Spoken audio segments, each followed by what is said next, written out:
Hey, what's going on everybody, and welcome back to the Whiskey Cove. And on today's episode, we have another whiskey store haul coming your way. Run the video.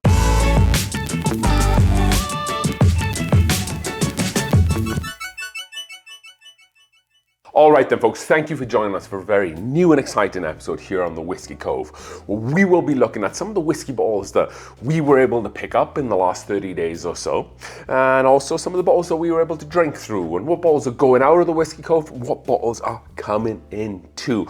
We also had a distillery in Utah reach out to us and want to send us some samples, so we'll absolutely be touching upon those too, and they have some very exciting offerings that I want to share with you.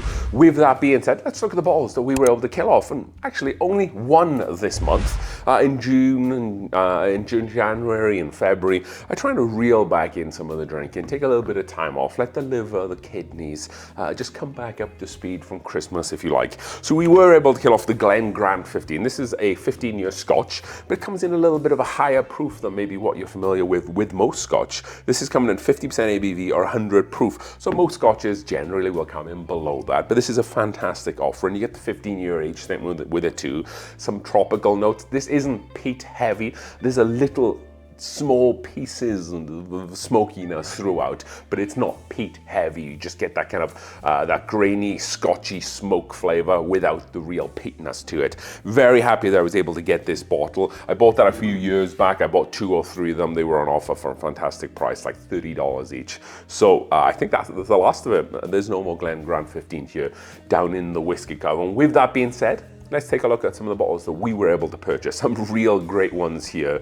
I'm very fortunate that I was able to get them. Let's start with the Wild Turkey 70th. So if you remember, they did a run of this and they haven't brought it back since. So at the time they put this out, I told a lot of you folks that if you see it for a reasonable price, you probably want to buy it and just sit on it, because there's never going to be another 70th anniversary. So A, it's a fantastic tasting bottle, and B, it's a little bit of a collector's bottle too. So if you're a big Wild Turkey fan and you can still maybe get this, I would say maybe for sub $65, $70, I think it might be worth a purchase.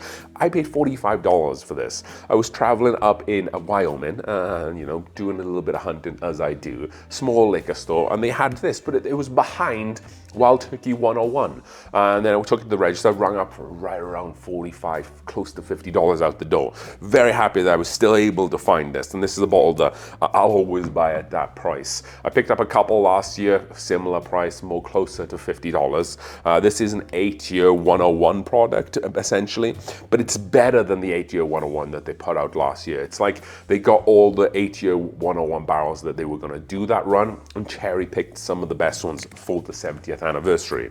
ABV on this is going to be 50.5% ABV or 101 proof, much like the Wild Turkey 101. So again, very happy that I was able to pick this bottle up, and we also have some really good bottles on this list on top of that.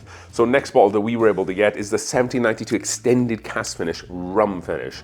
So we scored the Zinfandel last year, and we also picked up the Cognac, but we found the Rum Finish, and we paid $70. So I think that's maybe a little bit on the higher side of what I want to pay for this bottle, but I've been trying to find it for a while because I wanted to do a review of the Zinfandel and the Rum Finish at the same time. And now we have these bottles coming in at 50.5% or 101 proof again, like the Wild Turkey. I really like Barton stuff. I really like 1792. The only outlier to that, and I've spoke about on the channel quite consistently, is the full proof. I've just not been able to find a 1792 full proof that I really like. It's a beautiful looking bottle. It's really nice to see 1792 doing some more different things. You know, we think of the core lineup that they've had. It hasn't really changed that much in recent years, but of course now that they brought this sort of stuff out, I'm excited to get into that and see just how good. The rum cask finish and the Zinfandel one, so we can do a review for you folks. Next up, we have Weller 107. I picked this bad boy up for $60. It is much more readily available here in Colorado. So Weller, Buffalo Trace are doing a little bit of an experiment with the state of Colorado. They are sending more Weller to the state and seeing how it sells. More specifically, a lot of Weller Special Reserve. I know that's not why I'm wearing this shirt here today, but they put out tons and tons of Weller Special Reserve. You will see it everywhere. It's on cases, on corner stacks, on displays, at Costco, at big grocery stores, big liquor stores. The Weller Special Reserve is everywhere, and it's for a phenomenal price too. You're paying around $25 or like $35 in some places for the handles. But they're also sending more of the other Weller variants. How will that show up? Well, we'll see how that flows out here in Colorado. What you're seeing now hasn't quite become shelf stable, the 107, but when liquor stores are getting in, they're getting boxes of the stuff. So someone will post online and then you just go and buy it. So yeah, for the price, obviously I'm not gonna pass 107 up, but it's interesting to see that Buffalo Trace and with their expansion are bringing a lot more of this stuff online. Going back 4 or 5 years ago was almost impossible to find. In the state of Colorado, Weller 107 was just an impossible bottle to find. I know in other states it might have been easier, maybe like Texas and Ohio specifically, but here in Colorado, you'd find full proof on Weller 12 much more than you'd find this. So very happy that I was able to get this. I have like 3 or 4 of these bottles. My favorite is the single barrel picks because Weller 107 isn't a single barrel. So when you find the single barrels picks with the sticker on, they taste a little different. They'll take you on a little bit of a different journey, but they are really, really good on top of that. So now moving into some of the samples that I received. These were from Wasatch Distillery out in Utah. And I said I'll talk a little bit about them on the channel here. And they sent this awesome little sample kit. There's a couple of different variants they sent me. They sent me a straight bourbon finished in orange wine casks and Naranja casks, a toasted double rye whiskey, also a whiskey finished in Amburana, were my favorite, single barrel strength bourbon whiskey, and then a special release distilled data is called. It's the Signature Select straight bourbon whiskey coming in at 94.4 proof. So the Amburana finish is a blend of 85% bourbon sourced and in-house, and then 15% American malt whiskey. I've tried it. I don't really get any American malt whiskey on the Amburana, which is a good thing for me because I don't like that. They also have the Mountain Summit Toasted Double Rye, which definitely caught my eye. That is MGP's 95.5 blend, which is a fantastic rye that MGP puts out on a lot of people's sauce. But then it's also blended with the distilled in-house rye, which is 55% rye, 33% corn, and 7% red wheat, and 5% barley. So a lot of the in-house blends have this red wheat. I haven't tried any of the ones that have that, so I'm really interested to see how that shows up. And then also that new release there, the Data Straight release, as a limited release of 1,000 bottles, blended with 60%. So 60% of the distillate is 11-year-old Kentucky, and then also a 4-year-old Indiana, and then their own in-house blend. You want to find out more about these folks. They are called the Spirits of Wasatch. That's a cool little sticker that they sent me. You can go online, check them out a little bit at wasatch.co. I'll put the link down in the description below and see if you can get your hands on some of the stuff. I was very impressed with the Amburana finish because that is some of my favorite whiskeys, and I really appreciate them sending these over. I will be going on a trip here shortly, and I'm definitely going to get into those. If you want to know more about them, follow me on social media on Facebook or Instagram, and all that links is down below. But thank you to those folks for sending some samples out to me. I really appreciate that. Moving on, and another distillery that I really, really like is going to be Doc Swinson's, and we managed to pick up 2 of these kind of, I guess at this point, older label Doc Swinson's. These are 2 bottles that I rarely see. The first is the Doc Swinson's Smoke on Water. So we've had this bottle before and we've picked it up. So I've kind of been keeping my eye open to see if I can find it again. So this is a 2022 release, coming in at 51.9% ABV or 103.8 proof. So it's a straight rye whiskey finished in peated quarter casks. You do get a lot of smoke in it. It is called Smoke on the Water.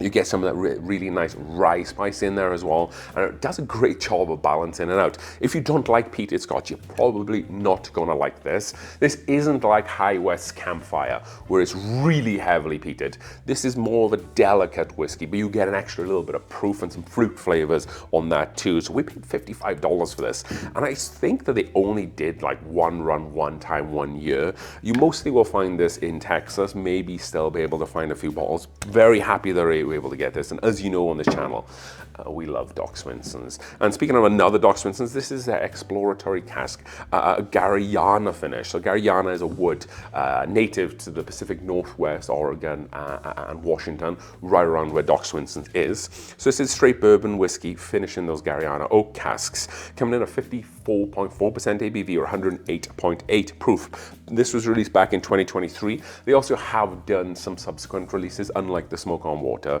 We were pretty close here down in the Whiskey Cove of picking a Gariana cask finish for our whiskey single barrel. We ended up going with the 27-year-old Armagnac cask finish instead, which we were very happy about because it was phenomenal. But there was a Gariana a barrel that was very, very good. It was very close, I will say that. And it's a great tasting whiskey, much like the Smoke on Water. We paid around 55, 60 out the door, which is very cheap for those bottles. Usually they push more closer to 80. So if you can find them for that price or even up closer to 80, you should definitely get them. Again, happy that I was able to get that. So then one bottle left. So last time we did this video, we talked about a story that I was able to pick up 2 Old Forester, President's Choice, the bourbon and the rye. Go back and watch that last episode. We won't get into the story, but it is quite the story. However, we were able to pick up another limited Old Forester bottle. So this was a late raffle. They take into account all the points and stuff like that around Christmas time, and then come January time, then they start calling people. Normally, you know, sometimes I'll get a good bottle from this place, but this time I also got a very good bottle. I'm very excited to share with you. That is Old Forester's Birthday Bourbon, the 2025 release. So this is a little different. This is 12 years old, but we have the one from last year, which I was able to get to. This is coming in at 53.5% ABV. However, this year's release, or I should say 2025 release, is a little lower, 46% ABV or 90 proof. I really liked 2024 release, and the fact that I have 2 of these bottles in front of me is insane as far as I'm concerned, because I looked for these bottles for about a decade, so long. And then last year we got this, and now this year we have this, which is pretty incredible. I don't know if Old Forester are putting more stuff out in Colorado, but I'm definitely hearing people getting these, and or they're putting more out. So age 12 years, also age 12 years. I think we need to do a back-to-back review, just to see if that ABV and proof really makes a difference, because the 2024 release was known to be a very good release, and it might have had something to do with that proof and ABV. How much did I pay for this? I paid about $260, $270 out the door. A lot more than I'd like to pay, but this is kind of the MSRP on a lot of these bottles. And I don't think that's terrible. It's not great, but it's not terrible at the same time. I think secondary is like $600, so you're still well under that, but is it worth that price, right? Just because that's what it sells on secondary, is the whiskey in this bottle actually worth that price? And we'll get into it, we'll do the review, and that is all the bottles that we have here today. Thank you to the folks over at the Spirits of Wasatch for sending us some samples. Definitely excited to get into that. We found some awesome bottles this month. I think for the rest of the year, I'm going to pull back some spending, and I've categorically been doing that lately, just because I do have a lot of whiskey, and I'm just not drinking as much whiskey really anymore, or alcohol for that matter. I've really been selective how I drink my whiskey, when I drink my whiskey, and it's usually around some of the reviews we do for the channel, something like side events or side quests that we do with the Whiskey Cove and with friends as well. So you know, I've been working really hard lately, losing some weight, kind of taking control a little bit of my health, as we've always talked a little bit about on this channel. So I want to definitely continue doing that here in 2026. We'll still do the reviews, we'll still have a great time drinking whiskey, but we'll continue to do it in a responsible manner that matches my own health goals. So I'd love to hear from you folks down in the comments below, what bottles that you were able to score around Christmas time and going into the new year, if you were fortunate enough to get any awesome lottery bottles. As we say on this channel, we drink through the world's whiskey one glass at a time. Cheers.